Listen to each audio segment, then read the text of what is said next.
Praise Lord. Thanking God for this day and for all of you. న్యాయాధిపతుల గ్రంథం 5వ అధ్యాయము ఆఖరి వచనాల్లో ఈ విధంగా ఉంటుంది.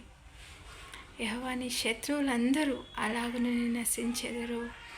ఆయనను ప్రేమించువారు బలముతో ఉదయించు సూర్యుని వలె ఉందురు.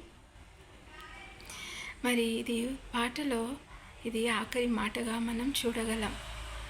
ఒక స్త్రీ చేతికి దేవుడు మరి ఇశ్రాయేలీలను కఠినమైన బాధ పెట్టిన యాబీను యొక్క సేనాధిపతి అయిన సిసెరాను ఒక స్త్రీ చేతికి అప్పగించినప్పుడు ఒక స్త్రీ పాడిన పాట, మరి దెబోరా అనే ప్రవక్తి అలాగే బారాకుతో కలిసి పాడిన పాట. ఇందులో ఆశ్చర్యమైన విషయం ఏంటంటే, మనం గమనించినట్లయితే నక్షత్రములు తమ మార్గములలో నుండి యుద్ధము చేసెను. నక్షత్రములు సిసెరాతో యుద్ధము చేసెను.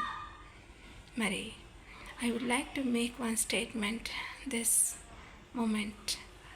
God the father is on the side of his daughters. మరి కొంతమంది మనం చూసినట్లయితే, అందరూ కాదు, స్త్రీలను తక్కువగా చూడడము, తృణీకరించడం చేస్తారు.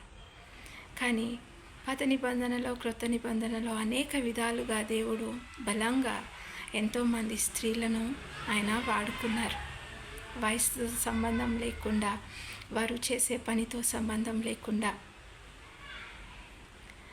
మరి సృష్టికర్త అయిన దేవుడు నక్షత్రములను, ఆకాశమును, భూమిని సృజించిన దేవుడు ఆయన కనుసైగ చేయగానే, లేదంటే ఆయన మాట మాత్రం సెలవివ్వగానే మరి నక్షత్రములు తమ మార్గములలో నుండి కదిలినట్టు నేను అర్థం చేసుకున్నాను. ఆ నక్షత్రముల యొక్క కదలిక వలన, ఆ మూమెంట్ వలన మరి కీషోను వాగు పొంగి పొర్లింది.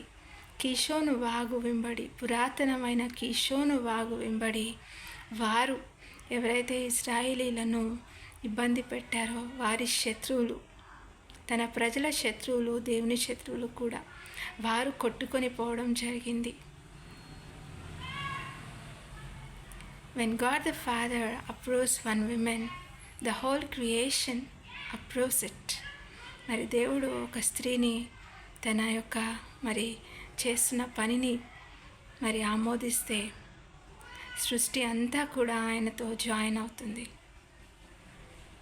May God bless this in our hearing.